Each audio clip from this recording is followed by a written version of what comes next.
मित्रांनो नमस्कार, मी अथर्व गोसावी. स्वागत आहे सर्वांचं आपल्या एका नवीन व्हिडिओमध्ये आपल्या अल्गो ट्रेडिंग मराठी या चॅनलवरती. सो आजच्या या व्हिडिओमध्ये मी तुम्हाला एक नवीन स्ट्रॅटेजी शिकवतोय अल्गोची, जी की असणार आहे ऑप्शन्स मध्ये हेजिंगची अल्गो स्ट्रॅटेजी. ओके, आज आपण ऑप्शन्स मध्ये हेज करणार आहोत आणि त्या हेजिंगची अल्गो स्ट्रॅटेजी शिकणार आहोत. तर सगळ्यात पहिले हेजिंग म्हणजे काय? किती लोक इथे असे ज्यांना हेजिंग म्हणजे काय हे माहिती नाहीये. असं लक्षात घ्या, जेव्हा आपण कोणताही ऑप्शन सेल करतो ना, जेव्हा आपण कोणताही ऑप्शन सेल करतो आणि त्या क्षणी जर म्हणजे त्या दिवशी जर मार्केटमध्ये कोणत्याही एका साईडला मुवमेंट आली, फार मोठी मुवमेंट आली, तर आपल्याला ऑप्शन सेलिंगमध्ये आपल्याला मोठा लॉस होऊ शकतो, जो की अनलिमिटेड असेल.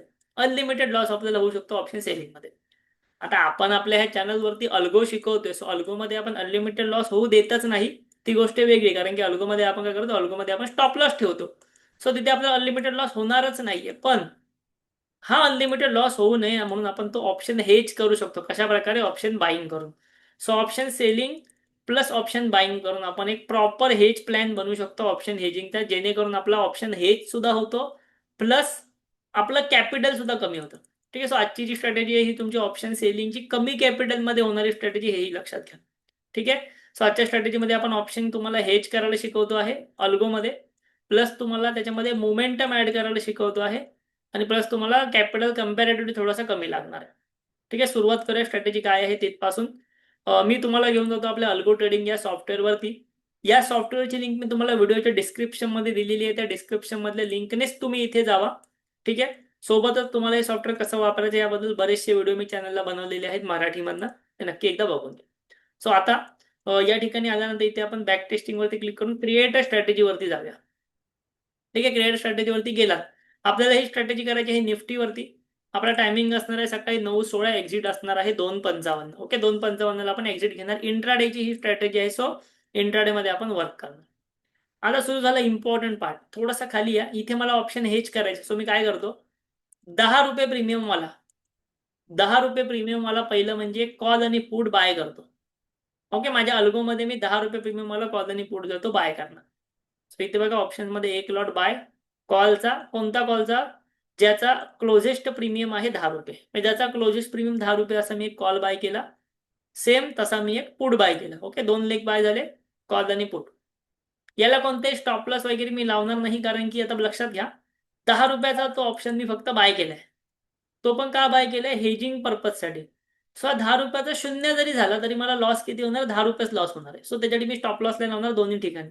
आणि प्रॉफिट झाला तर मग किती पण होऊ शकतो, बट 10 रुपये लॉससाठी मी तिथे एस एल लावणार नाही. थोडासा खाली इथे या. आणि आता आपल्याला ऑप्शन सेलिंग करायची. ती काय करायची? एक लॉट सेल करायचा कॉलचा. पण कोणता करायचा? इन द मनी टूचा. ओके, इन द मनी टूचा एक लॉट सेल करायचा आणि सेम इन द मनी टूचा एक पुट सेल करायचा. ठीक आहे. कॉल आणि पुट आपण सेल केले इन द मनी टूचे. ठीक आहे. इन द मनी टू का प्रीमियम जास्त भेटतो म्हणून. आता हे असंच ठेवायचं का? तर नाही, ह्याच्यामध्ये आहे इम्पॉर्टंट गोष्ट. इथे आपल्याला लावायचं आहे इंडिव्हिज्युअल लेग्सला स्टॉप लॉस. इथे आपण ओव्हरऑल स्टॉप लॉस लावणार नाही, इंडिव्हिज्युअल लेगला आपण स्टॉप लॉस लावणार. कोणाला जे लेग मी सेल केले त्यांनाच, बाईंगला स्टॉप लॉस नाही. सो इंडिव्हिज्युअल लेगला स्टॉप लॉस लावायचा. किती लावायचा? पर्सेंटेज लावायचा 55%. ठीक आहे. 55%चा एस एल लावायचा. आणि इथे सुद्धा आपण इथे पर्सेंट सिलेक्ट करून 55%, म्हणजे फॉर एक्झाम्पल जर समजा एखादा कॉल सेल झाला 100 रुपयाचा, तर तो जेव्हा वाढेल 55%ने, म्हणजे 155 होईल, तेव्हा तो एक्झिट झाला पाहिजे आणि एक लेग फक्त राहिला पाहिजे. सो दोन्ही लेगला आपण इंडिव्हिज्युअल स्टॉप लॉस लावतो आहे 55%चे. आपण इथे टार्गेट पण लावणार 99%. 99% का? की समजा एखादा 100 रुपयाचा कॉल जर 1 रुपया राहिला तर एक्झिट झाला पाहिजे. शून्य होईपर्यंत थांबायला नाही पाहिजे, कारण तो शून्य सहजासहजी होणार नाही. सो तिथपर्यंत थांबून उपयोग 99%ला एक्झिट पाहिजे. अजून एक गोष्ट, मी या स्ट्रॅटेजीमध्ये लावणार सिंपल मोमेंटम. जे मी कॉलला लावतोय ते पुटला पण लावतोय. इथे लावणार सिंपल मोमेंटम. ऑन करा.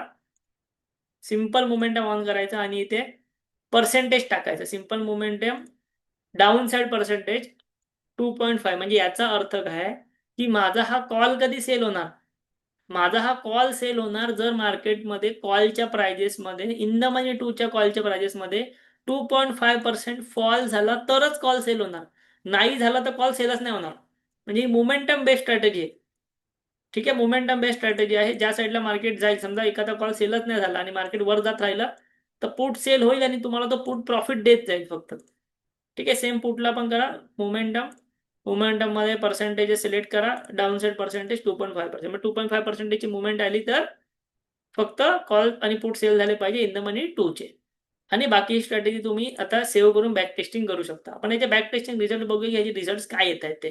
बरं, या स्ट्रॅटेजीला कॅपिटल किती लागत आहे ते सर्व गोष्टी आपण बघून घेऊया आणि त्यानंतर ठरवूया आपण स्ट्रॅटेजी करायची आहे की नाही करायची आहे, हेजिंग करायची आहे की नाही करायची, किंवा काय चेंजेस करू शकतो जर करायचे असेल तेही आपण या ठिकाणी नक्कीच बघून घेऊया. ठीक आहे. सो स्ट्रॅटेजी आता बॅक टेस्ट होती आहे. इथे बघा बॅक टेस्टिंगचे रिझल्ट आले. सगळ्यात पहिलं बघूया कॅपिटल. 1,15,000 रुपये स्ट्रॅटेजीला कॅपिटल लागणार. थोडासा खाली आला तर एका वर्षामध्ये स्ट्रॅटेजीने रिझल्ट दिलेले आहेत 78%चे रिटर्न्स. ओके. 78%चा ROI म्हणजे 91,000 रुपयाचे रिटर्न्स याने दिलेले आहेत एका वर्षामध्ये. तुम्ही जर विन पर्सेंटेज बघितलं तर almost 61% of times he strategy जिंकते. 61% ऑफ टाइम्स. ॲव्हरेज प्रॉफिट आहे विनिंग ट्रेडमध्ये 2,500 रुपये. ॲव्हरेज लॉस आहे साधारणतः 3,000 रुपयाच्या आसपास. पण आपला विनिंग पर्सेंटेज जास्त असल्यामुळे तो तेवढा मॅटर इथे नाही करत आहे. ठीक आहे. त्यानंतर खाली या तर तुम्ही लेटेस्ट ट्रेड बघू शकता ह्या सॉफ्टवेअरवरती की लेटेस्ट कोणते ट्रेड झाले, काय प्रॉफिट झाला, काय लॉस झाला. तुम्ही इव्हन हे डाउनलोड करून घेऊ शकता आणि डे वाईज सुद्धा नक्कीच बघू शकता. सो अशा प्रकारे हे स्ट्रॅटेजीमध्ये आपण हेजिंग केली. आपण मोमेंटम पाहिलं, आपण इंडिव्हिज्युअल लेगचा स्टॉप लॉस ठेवला, टार्गेट ठेवला आणि हेजिंग सुद्धा केली 10-10 पॉईंट्सने. जर हेजिंग नसती केली तर आपल्याला त्या ठिकाणी जे ते कॅपिटल जास्त लागलं असतं. कॅपिटल कमी करण्यासाठी फक्त आपण ते हेजिंग केलेली आहे. ठीक आहे. आता या स्ट्रॅटेजीची जर तुम्हाला फाईल हवी असेल तर आपल्या व्हिडिओच्या डिस्क्रिप्शन मध्ये टेलिग्राम चॅनलची लिंक आहे. ओके. हे बघा टेलिग्राम चॅनल आहे आपल्या, ह्याची लिंक व्हिडिओच्या डिस्क्रिप्शन मध्ये आहे. जॉईन करा. कारण या चॅनलवरती मी फाईल ही सेंड करणार. एकदा तुमच्याकडे फाईल आली की काय करायचं, व्हिडिओच्या डिस्क्रिप्शन मधनच सॉफ्टवेअरवर जायचं. सॉफ्टवेअरवर गेलं तिथे क्लिक करायचं क्रिएट स्ट्रॅटेजीवर आणि इथे जो इम्पोर्टचा ऑप्शन आहे तिकडून फाईल इम्पोर्ट करायची. हे लॅपटॉपवरनं करायचं. फाईल इम्पोर्ट करा. जसं मी तुमच्यासमोर लेग्स बनवले सर्व तुमच्यासमोर येणार, ती सेव्ह करा. ठीक आहे. सेव्ह केलं की तुम्ही इथे अल्गो ट्रेडमधनं येऊन रोज ती स्ट्रॅटेजी टाकू शकता किंवा फॉरवर्ड टेस्टमध्ये येऊन रोज ती स्ट्रॅटेजी टाकू शकता. आता रिअलमध्ये हे सॉफ्टवेअर कसं वापरायचं, अल्गो ट्रेडिंग कशी करायची ना, याबद्दल मी चॅनलवरती एक व्हिडिओ बनवलाय डिटेलमध्ये. थोडासा खाली गेल्यावर तुम्हाला भेटेल. इथे बघा हा व्हिडिओ. यात मी तुम्हाला लाईव्ह मार्केटमध्ये अल्गो ट्रेड करून दाखवलेला आहे ह्या सॉफ्टवेअरवरनं. सो तो एकदा व्हिडिओ नक्की बघा. तुम्हाला सर्व नॉलेज येऊन जाईल की लाईव्ह मार्केटमध्ये कसं अल्गो ट्रेड मी टाकलेलं होतं सॉफ्टवेअरवरनं त्याबद्दल. ठीक आहे. सो ही स्ट्रॅटेजी तुम्हाला आवडलेली असेल, हा व्हिडिओ तुम्हाला आवडलेला असेल, नक्की व्हिडिओला लाईक करा. लाईक फार कमी लोक करतात. तुमचे जास्तीत जास्त मराठी मित्रांपर्यंत व्हिडिओ शेअर करा. आपल्या अल्गो ट्रेडिंग मराठी चॅनलला अशाच प्रकारे शिकण्यासाठी नक्की सबस्क्राईब करा. थँक्यू. धन्यवाद.